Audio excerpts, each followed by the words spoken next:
Internalized malice bonding is a psychological and social dynamic where two individuals form a close relationship not around shared values of goodness, growth, or compassion, but around a shared disdain, superiority, or judgment toward others. It's a form of bonding rooted not in love for the world, but in contempt for it. These couples are often highly functional with each other. They may appear affectionate, loyal, and even enviably tight. But what binds them isn't mutual virtue. It's a common enemy, a shared narrative of being better than, smarter than, or separate from others. Their connection thrives on exclusion, gossip, passive aggression, or mockery of those around them. They may use subtle cruelty, sarcasm, or cold dismissiveness as a shared language. What feels like intimacy to them is often just mutual malice disguised as unity. This dynamic differs from openly toxic couples who turn that negativity inward toward each other. In internalized malice bonding, the couple rarely attacks each other. They become a fortress. Their harm is outward-facing. Their intimacy is sharpened through the blade of judgment. This can happen in marriages, friendships, even parent-child relationships.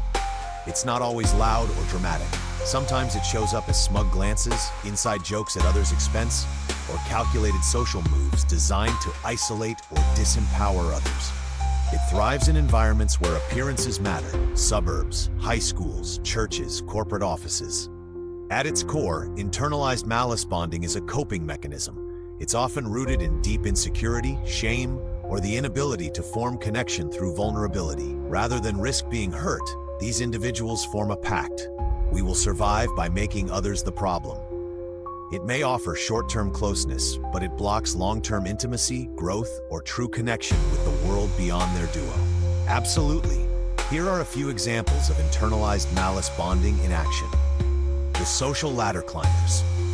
A couple at a workplace or in a friend group who constantly whisper judgments about everyone else. They act friendly in public, but privately mock people's appearances, relationships, or mistakes. Their bond grows stronger through shared gossip and superiority.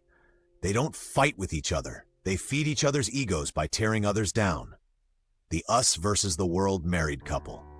They present as deeply loyal to each other, but their bond is rooted in shared resentment of exes, of friends who did them dirty, of family who never supported them.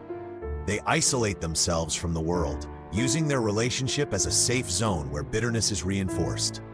They feel powerful together, but not generous or connected to others. The cool kids grown up. A couple from high school who married early and still act like they're the elite. They host parties, but only to show off their home or lifestyle. Behind the scenes, they ridicule those who aren't as successful or attractive. Their marriage is stable, but their connection is built on exclusion and image control, not empathy or depth. The competitive parents. They show up at school events looking perfect and overly involved, but they work together to subtly humiliate or undermine other parents. They judge how others raise their kids, what snacks they bring, what car they drive. Their teamwork is real, but it's driven by judgment, not community.